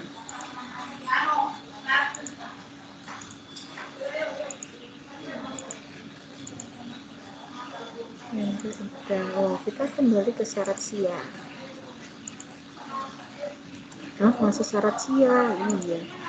Ketika kita perlu lihat lampiran, kelihatan sudah? Nah, tadi ingat ya, kita tadi baru syarat nomor 3 loh di syarat SIA, yaitu siup ya, tapi beranak pinak kan tadi, modelnya karena beranak pinak syaratnya. Nah, kita yang keempat adalah fotokopi akte pendirian perusahaan, kalau itu badan usaha. Kelima, fotokopi proposal studi kelayakan. Itu kenapa kalian sangat kami bekali soal ini, karena apoteker dari zaman dahulu sampai sekarang ya, ini harus menguasai bikin studi kelayakan. Nah, kemudian nomor 6, fotokopi bukti kepemilikan atau penggunaan tanah. Ya, kalau itu memang bukan milik pribadi atau pemindahan. Kemudian fotokopi SIPA, apoteker pemegang SIA atau APSIA. Dan apoteker itu berarti yang non APSIA dan SIK TPK, sekarang namanya SIP TPK. Ini juga banyak pindah lagi nih syaratnya. Kayaknya saya punya nggak ya? Syarat SIPA. Nah, yang jelas mungkin saya nggak nampilin, tapi untuk informasi syarat SIPA ini yang terpenting adalah 3 hal sebenarnya, yaitu STRA-nya harus aktif, sertifikat tanda registrasi apoteker. Ini susahnya kalau apoteker jadi, itu dia nggak ngurus 5 tahun sekali itu. Kemudian sertifikat kompetensinya masih on. Ini juga yang susah kamu kalau habis lulus pasti dapat ya kan, lulus UKAI otomatis dapat serkom, otomatis kalian waktu sumpahan langsung dikasih STRA, udah pasti. Umitnya adalah 5 tahun kemudian disuruh memperpanjang itu. Nah, jadi kadang males ya, itu yang bikin kita akhirnya nggak bisa praktek karena serkomnya tetap mati. Serkom itu ada itu loh yang kalau kalian dengar SKP, jadi kita ngumpulin SKP. Kemudian satu hal lagi yang juga mungkin prosesnya agak panjang selain Serkom dan STRA adalah rekomendasi Ikatan Apoteker Indonesia setempat. Ya, jadi rekomendasi dari IAI di Kabupaten tersebut. Jadi besok kalau lulus praktek di suatu tempat, bertemanlah yang banyak ya, karena ternyata sangat mempengaruhi. Kalau pengalaman saya sih, dulu nggak punya teman banyak IAI sama punya, itu entah kenapa kok lumayan ada efeknya lah dengan banyak teman itu. Jadi nanti kalau sudah aktif di suatu daerah, sebaiknya juga mulai aktif juga di sana untuk mencari teman sama apoteker. Dan kalau ada acara IAI juga bagus lah gitu. Karena ternyata rekomendasi itu dapatnya ya sesuai track recordnya di sana gitu ya. Kemudian Nomor 8, fotokopi SPPL, tadi sudah diterangkan apa itu. Kemudian denah lokasi. Jadi ini menggambar. Kalau sekarang sudah pakai foto Google Map, kalau dulu saya gambar manual tuh, di jalan apa, utara mana, selatan mana, gitu ya, kayak gambar peta itu. Kalau sekarang kan bisa foto Google Map, gitu. Kemudian denah bangunan ini kayak gambar iklan perumahan itu loh, penampangnya di dalam, masuk pintu ada ruang apa, kemudian ketemu ruang tunggu, ketemu etalase, ketemu ruang konseling, ketemu kamar mandi, misalnya gitu. Nah itu denah bangunan. Kemudian nomor 10, data apoteker pendamping. Kalian tulis nama apotekernya siapa saja, BPK-nya siapa. Nomor 11 tadi ya, hasil pemeriksaan kualitas air tadi oleh badan diakui. Kemudian fotokopi kerjasama pengelolaan limbah oleh pihak ketiga. Jadi ini itu didasari oleh tadi SPPL tadi, kita kan mengelola obat-obatan. Nah, obat-obatan itu tidak sembarangan loh cara buangnya, nggak boleh toh cuma buang obat sisa ke tempat sampah, nggak boleh kan. Nah, jadi buang obat-obat sisa itu harus dikelola oleh orang khusus. Pemusnahannya pun tidak dianjurkan sekarang itu, kan kita tahu memusnahkan obat itu ada caranya. Kalau yang padat dikeluarkan dari wadahnya dulu, digerus, kemudian diencerkan misalnya, atau ditanam ya. Kalau yang cair diencerkan kemudian dibuang di di wastafel misalnya, itu dulu. Sekarang kita nggak boleh, kita harus semua pengolahan limbah itu dianggap limbah B3, bahan beracun dan berbahaya, itu oleh pihak ketiga. Pihak ketiga ini memang pihak yang resmi, PT resmi yang fungsinya mengelola limbah-limbah B3 ya. Jadi dia yang menghancurkan, dia yang akan mengelola limbah tersebut. Kalau kamu bisa ada sama rumah sakit boleh, hampir semua rumah sakit punya insenerator itu ya, yang untuk membakar, kalau orang Cina bakar mayat ya, tapi kalau di rumah sakit itu bakar apa namanya itu apa sih, suntikan, bakar alat kesehatan yang tersentuh oleh cairan pasien gitu, yang harus dihancurin. Itu bisa lewat rumah sakit atau pihak ketiga tadi. Kemudian ini nomor 13, surat pernyataan apoteker tidak bekerja di perusahaan farmasi lain dan tidak menjadi aksia di apotek lain, karena kadang juga perlu tahu kalau aksia tidak boleh di 2 tempat, apoteker boleh bekerja di 3 tempat, tapi yang boleh menjadi aksia hanya 1 tempat. Yang ke-14, surat izin atasan bagi aksia yang PNS. Nah, kalau dia PNS tapi dia mau jadi aksia di apotek, atasannya harus tahu. Kemudian surat pernyataan investor tidak terlibat pelanggaran perundang-undangan, baik aksia maupun PSA-nya. Kemudian fotokopi akta perjanjian kerjasama aksia dan investor. Tadi ya, kalau investornya ternyata orang lain, PSA yang bukan apoteker, nah itu ada surat kerjasama. Kalau dulu harus di depan notaris, kalau sekarang setahu saya nggak harus di notaris, tapi ada tanda tangan bermaterai. Kemudian daftar obat generik berlogo. Nah ini juga gampang-gampang susah, karena ya kita harus mematuhi, kita harus menyediakan 80% dari total obat generik yang beredar di Indonesia. Jadi kalau misalnya di Indonesia itu ada 200 jenis obat generik, maka kalau 80%-nya berarti ada 160-an. Ya, kita harus sebar 160 jenis obat itu di apotek. Jadi apotek itu sebelum izin keluar, itu dinas kesehatan akan datang ke apotek tersebut untuk melihat apakah apotek itu sudah siap operasi atau belum. Salah satu yang dia nilai adalah obatnya si jentik itu ada 150 lah item obatnya itu ada. Kalau kalian modalnya banyak banget dong untuk satu 10 obat generik. Nah, tapi juga dinas tidak mewajibkan obat-obat tersebut itu ada harus dalam box utuh. Jadi misalnya 150 itu harus ada 150 box, masing-masing minimal 1 box. Enggak, kita bahkan menyediakan 1 strip saja boleh. Jadi caranya gimana? Nah, ada bahasa Jawa itu nempel. Nempel itu beli ecer ke apotek lain.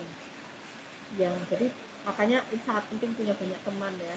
Jadi misalnya saya beli ke apotek Pak Andi misalnya, saya mau nempel 150 jenis obat generik yang ada di apotek ini, tapi masing-masing 1 strip untuk pendirian apotek aja itu boleh ya, termasuk semua obat yang kan kalau dinas kesehatan datang sidak bukan sidak, melihat apakah apotek itu layak dibeli atau enggak, kan apotek kita nggak boleh kosong kan, masa terus nggak ada obatnya. Nah jadi kan kita perlu sedia OTC, perlu sedia obat keras, perlu sedia, pokoknya kayak udah siap running gitu ya. Nah tapi kan untuk karena modal kita juga nggak banyak, oh ya besok di skenario tutorial itu ada modalnya cuma 100 juta.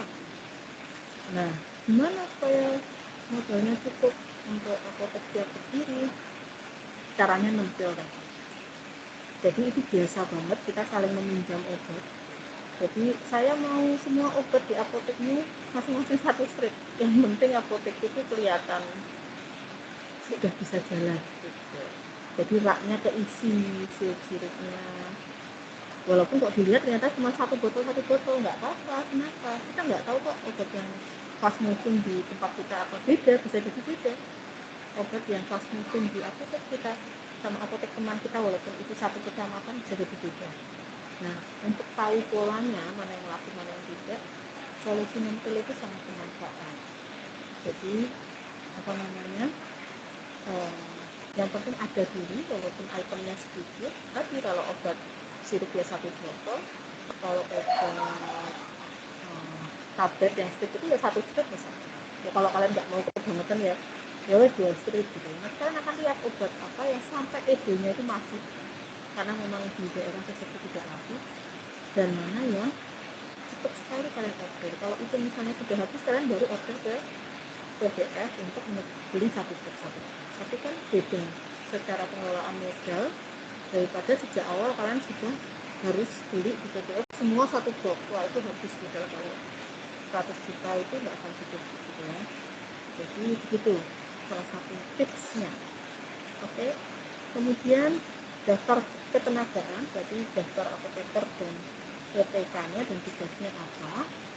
Kemudian terakhir rekomendasi dinas kesehatan. Nah, rekomendasi dinas kesehatan ini diberikan kalau dia sudah datang ke apotek kita untuk melihat tadi mulai dari bangunan, lokasi, bangunan, peralatan, sarana prasarana, ruangan itu semua ada. Jadi dia kasih rekomendasi. Kalau pas dia datang belum ada, dia akan kasih catatan belum ada ini. Nah, si rekomendasi tidak akan keluar kalau kita belum menunjukkan bukti bahwa yang dia minta sudah kita temukan. Itu nanti ada caranya. Jadi kita bisa foto, kita bisa kasih bukti lah. Biasanya foto kemudian di email seperti itu. Itu dia syarat siang.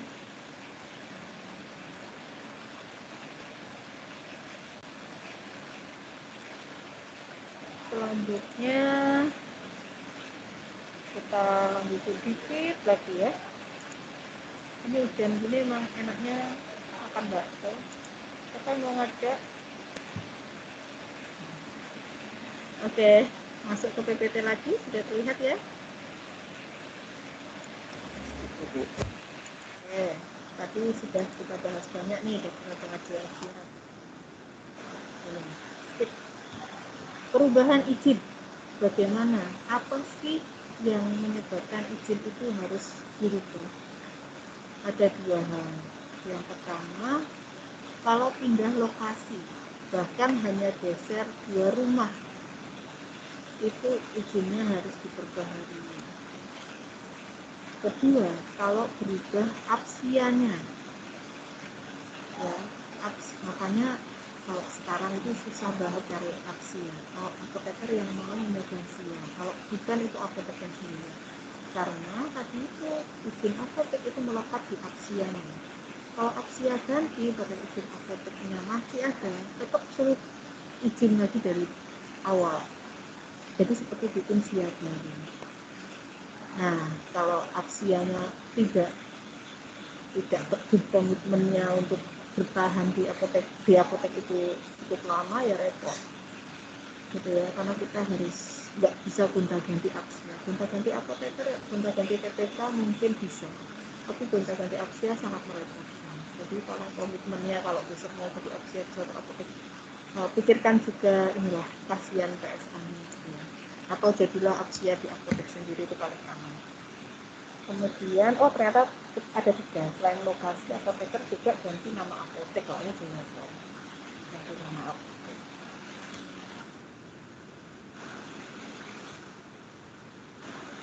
Nah, ini STRA tadi, definisinya itu STRA itu untuk apoteker, kan STR itu surat tanda registrasi. Hanya apoteker, STR PTK untuk teknis PTK untuk tenaga teknis farmasi. Kemudian STRA dan STR PTK itu sebenarnya dikeluarkan oleh Menteri, tapi Menteri kemudian mendelegasikannya. Kalau STRA kepada KFN, Komite Farmasi Nasional, STR PTK kepada Kepala Dinas Kesehatan Provinsi, ya, provinsi.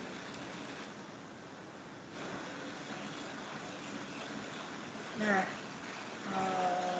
syarat SIPA tadi ya, selain STRA, selain Serkom, STRA juga syaratnya yang pertama adalah surat izin praktek kedokteran. Syaratnya yang paling ini sih sebenarnya cukup punya STRA, tapi untuk punya STRA itu harus punya Serkom gitu ya. Jadi sebenarnya saling intinya harus selalu mematuhi saling memenuhi Serkom aja baru bisa. Nah, kemudian ini ada istilah-istilah, tapi ini istilah lama. Sekarang itu istilahnya kalau SIPA, kalau dulu apoteker itu dibagi dua. Ada yang namanya dapat SIPA, itu untuk apoteker yang di pelayanan itu di apotek, rumah sakit, klinik, puskesmas, itu istilah surat izinnya SIPA. Sedangkan untuk yang di industri, di BPS atau bagian distribusi ya, BPS, itu dapatnya SIK. Tapi sekarang tidak. Sekarang itu semua namanya SIPA, karena baik di industri maupun di dulu itu soalnya pandangannya kalau yang BPS dan industri itu nggak praktek gitu. Padahal prakteknya apoteker di industri dan BPS itu ya seperti itu. Maksudnya kalau dulu itu definisi praktek itu harus ketemu pasien. Nah sekarang enggak. Sekarang itu baik teman-teman yang di BPS maupun di industri itu tetap dapatnya SIPA juga gitu.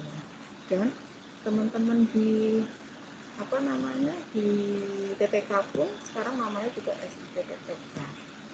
Jadi mereka dibilang praktek juga gitu ya.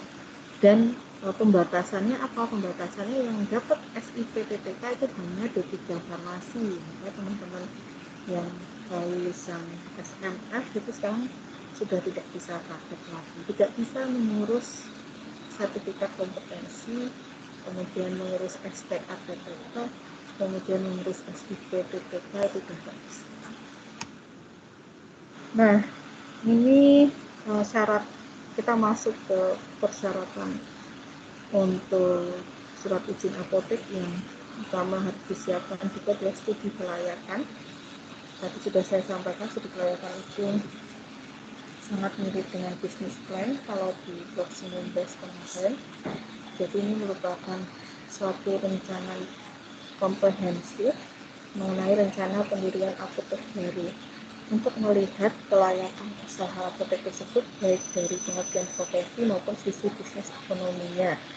Tujuannya pun sama bisnis plan, yaitu untuk menghindari penanaman modal yang tidak efektif dan untuk mengetahui apakah apotek yang akan didirikan cukup layak atau dapat bertahan dan mendirikan keuntungan secara bisnis. Nah, jadi dalam studi kelayakan nanti juga tetap ada perhitungan-perhitungan perhitungan keuangan ya, karena salah satu indikator apotek itu layak atau tidak adalah kesehatan finansial. Jadi ada beberapa aspek yang harus masuk ke studi kelayakan kalian besok itu. Yang pertama aspek manajemen ya, di sini tentu saja masalah ketenagaan ya, jadi siapa yang memimpin, tugasnya apa, wewenangnya apa, secara organisasi strukturnya bagaimana, itu masuk ke aspek manajemen. Nah, jadi strategi manajemen ini, aspek manajemen ini meliputi strategi manajemen, mulai dari visi, misi, strategi, program kerja, dan SOP juga ya. Jadi apotek yang baik memang punya visi misi. Jadi apotek ini mau dibuat seperti apa? Itu dari awal. Kemudian bentuk badan usahanya, struktur organisasi, jenis pekerjaan, kemudian analisa kebutuhan tenaga kerja. Nanti ada di skenario tutorial bagaimana menghitung kebutuhan tenaga kerja. Dilihat dari load pekerjaannya dan program kerjanya. Jadi tentu kita punya cita-cita masing-masing, apotek ini mau dibuat seperti apa. Ada apoteker yang pengen visinya adalah menjadikan apotek ramah anak misalnya. Ramah anak itu gimana? Jadi cita-cita saya dulu ya, paling gampang kan ngomong cita-cita sendiri. Apotek ramah anak itu kayak apa? Pertama, menyediakan dokter anak pasti. Kemudian ada ruang tunggu anaknya. Kan biasanya yang nunggu obat itu nggak sebentar ya. Kalau bawa anaknya udah keburu rewel, itu yang bikin juga keder. Anaknya nangis itu kan yang bikin kesusu, keringetan ya, nggak jadi bersih ya yang dibikin gitu. Nah, jadi sangat bagus kalau ada ruang tunggu anak. Terus di ruang tunggunya ada wallpaper anak gitu ya. Maksudnya wallpaper anak tuh yang cheerful gitu loh, yang kayak TK lah gitu ya. Terus ada TV-nya pun TV anak, nah, maksudnya channel anak. Terus ber-AC gitu. Pokoknya ramah anak lah. Terus banyak makanan-makanan yang inilah apa namanya, yang memancing anak supaya nanti vitamin anak itu berada di apa, di etalase paling depan. Karena anak itu kan suka kalau datang mah, nah yang ditunjukkan vitamin anak apa namanya, strategi pemasaran. Nah kayak gitu. Nah itu kan visi. Nah nanti tentu akan mempengaruhi semuanya. Misinya mengarah ke sana, strategi promosinya mengarah ke sana, termasuk program kerja dan SOP-nya akan mengarah ke sana semua. Itu mengapa visi itu menjadi sangat penting. Kamu pengen apotek yang kayak apa? Nah nanti saya harapkan di angkatan ini muncul ide-ide cemerlang. Ya nggak cuma apotek biasa, apotek yang melayani masyarakat, itu ini yang anti mainstream sendiri gitu ya. Jadi yang berbeda dari temannya gitu. Itu yang ditunggu ya. Jadi memiliki apotek yang menggambarkan khas banget. Pokoknya kalau nyari apotek kayak gitu tuh ya punyanya dia itu gitu. Nanti kita tunggu ide-idenya. Kemudian aspek teknis. Nah, di sini hubungannya sama lokasi ya. Tata letak bangunan, interiornya seperti apa ya. Nah, itu ada di sana. Tentu tadi visinya akan mempengaruhi teknis ini juga ya. Lokasi kok ramah anak, lokasinya ya sebelah rumah sakit ibu dan anak misalnya, misal. Kemudian atau dekat sekolahan. Kemudian interiornya tentu juga akan mempengaruhi. Colorful kah, atau kalau untuk geriatri tentu kalau geriatri mungkin itu apa namanya, poster-posternya tentang kesehatan lansia misalnya kayak gitu. Itu akan mempengaruhi sekali visi itu. Jadi visinya tolong dibuat yang bagus. Lokasi itu tuh kalian, makanya kalau di skenario tutorial bisa kalian lihat kita memancing dengan data jumlah penduduk. kita pancing dengan data sarana pelayanan kesehatan yang ada di dekat situ. Tujuannya supaya kalian bisa memanfaatkan apa yang ada yang menjadi keuntungan apotek kalian gitu. Dekat praktek dokter yang manfaatin nih. Manfaatnya gimana? Bisa kerja sama dokter itu. Kalau dokternya masih self dispensing gimana? Self dispensing tahu ya, dokter yang meresepkan tapi juga menyediakan obatnya langsung. Itu di Jogja masih banyak, di tempat kalian pasti juga masih banyak. Nah, padahal kan itu ilegal, ya kan? Nah, bagaimana cara supaya resep dokter itu masuk ke apotek kita? Nah, tentu ada cara-cara persuasif ke dokternya supaya dokternya itu mau untuk berbagi. Mungkin kalau 100% menyerahkan omsetnya obat kepada kita mungkin nggak mau. Tapi bagaimana dia mau berbagi supaya beberapa resep itu masuk ke kita. Yang penting komunikasi dulu, ya. Tentu beri keuntungan juga buat beliau supaya beliau juga mau. Akhirnya ya wis mbak, obatnya kamu aja yang handle, saya udah pusing, dokter juga pusing kok ngurus stok obat gitu ya, gitu. Nah, nanti gimana caranya memanfaatkan situasi yang ada di sekitar kalian untuk meningkatkan omset apotek ya. Kemudian analisis pendapatan. Nah, ini hubungannya sama analisis keuangan. Lagi-lagi menghitung BEP, PPP, menghitung TOR, menghitung laba bersih, dan sebagainya. Gitu ya. Lagi-lagi ketemu HPP, ya seperti itu, silahkan dilihat di studi pelayanan. Nah, ini yang terakhir, mempersiapkan strategi pelayanan apotek yang berbeda dengan apotek lain dan itu menjadi ciri khas kalian. Bagaimana konsep branding tadi yang saya bilang, branding itu sangat penting ya. Misalnya gini, pokoknya apotek yang terkenal lengkap tuh gitu, tapi kurang ramah. Nah, misalnya gitu. Kalau mau ramah ke apotek itu gitu ya. Kalau mau yang nyaman apanya gitu, adem misalnya, kan orang yang nunggu juga harus nyaman ya, kesana itu namanya branding. Jadi kita menciptakan branding itu. Orang itu kalau mencari apa ya kita, ini konsep branding ini silahkan disiapkan strategi branding. Kemudian konsep manajemennya, profit sharing, konsep pelayanan apoteknya apa yang kalian berikan. Nah, sekarang yang lagi ngetren harusnya ada layanan antar ya, atau layanan home care, bisa juga itu menjadi konsep pelayanan apotek. Yang terakhir dan paling utama, kenapa dibuat konsep branding apotek. Jadi percaya tidak percaya, menurut pengalaman juga ya, apotek yang dihandle oleh apotekernya sendiri itu biasanya perkembangannya lebih baik. Jadi ternyata memang benar kalau kamu mau ada di situ, itu pasti pasien itu akan datang ke kamu terus. Tapi yang penting kamu ada gitu.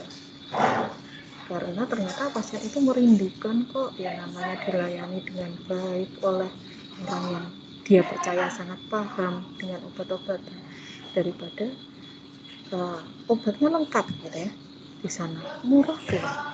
Tapi kalau di sana dilayaninya sama ya dia tahu lah pasti nama-nama pasiennya, sama asisten apoteker gitu. Itu pasti ya dia akan lebih senang ke apotek yang biasa saja, yang mungkin agak di desa, tapi ternyata apotekernya di sana sangat welcome, sangat mau mendengarkan keluh kesah. Kalau pasien, apalagi pasien tua atau pasien yang sudah berusia lanjut, biasanya lebih senang didengerin ya. Kamu sering nggak ngobrol sama Simbah gitu ya, beliau itu sebenarnya lebih senang tuh didengerin. Nah, didengerin dengan sabar keluh kesahnya gitu, terus dijawab dengan sabar, nanti dia akan loyal ke kalian, akan datang lagi gitu ya. Kalau pokoknya kalau mau ke apotek nggak mau kalau nggak ke situ. Nah, padahal kalau sudah satu orang di keluarga itu yang setia banget di satu tempat, akhirnya keluarganya yang lain juga akan mengikuti. Pokoknya kalau beli obat di situ, karena kok di situ itu ketemu mbaknya yang itu loh, yang kalau nerangin itu nyenengin. Baru sakit kalau ketemu mbaknya itu udah belum ditanyain aja udah lihat senyumnya udah sembuh, misalnya kayak gitu. Nah itu namanya berarti branding apotekernya sudah berhasil. Dan pasti apotek yang gitu pasti pasiennya loyal, walaupun akan ada apotek yang lebih lengkap, yang jejeri, yang mendekati ya. Tapi kalau kamu sudah menciptakan konsep branding apoteker ini dengan baik di apotekmu, pasti dia akan tetap datang ke apotek kalian gitu. Nah, jadi silahkan siapkan strategi konsep branding apoteker gitu. Terima kasih. Begitu materi saya pada hari ini. Apakah ada pertanyaan?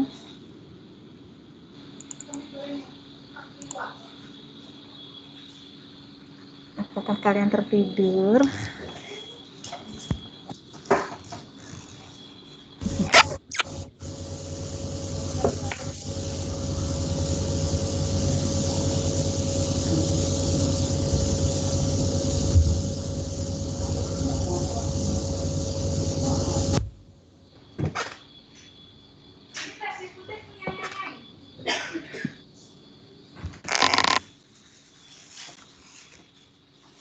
Oke, nggak ada.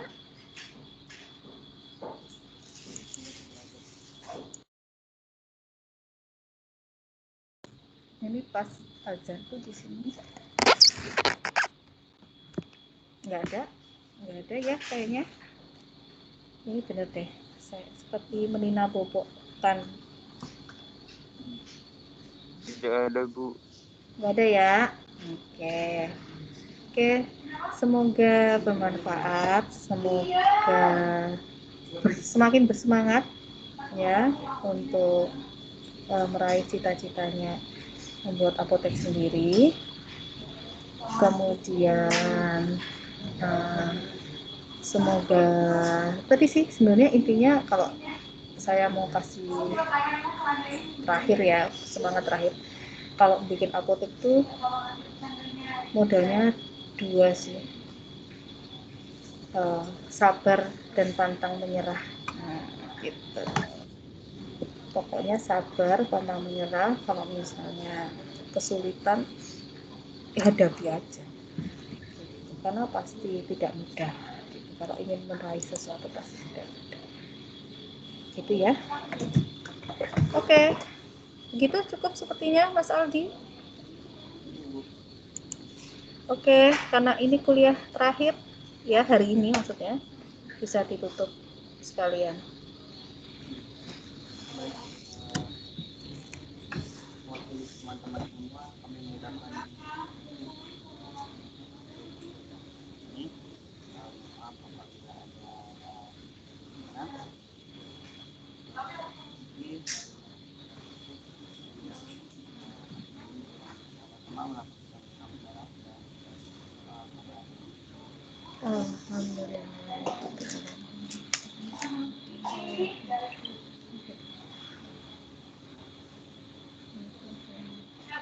terima kasih sebelumnya. Ya, terima kasih semua. Mohon maaf apabila ada salah kata. Saya tutup. Assalamualaikum warahmatullahi wabarakatuh. Waalaikumsalam Waalaikumsalam warahmatullahi wabarakatuh. Pamit dulu ya. warahmatullahi Terima kasih, Bu. Sama. Terima kasih, Bu.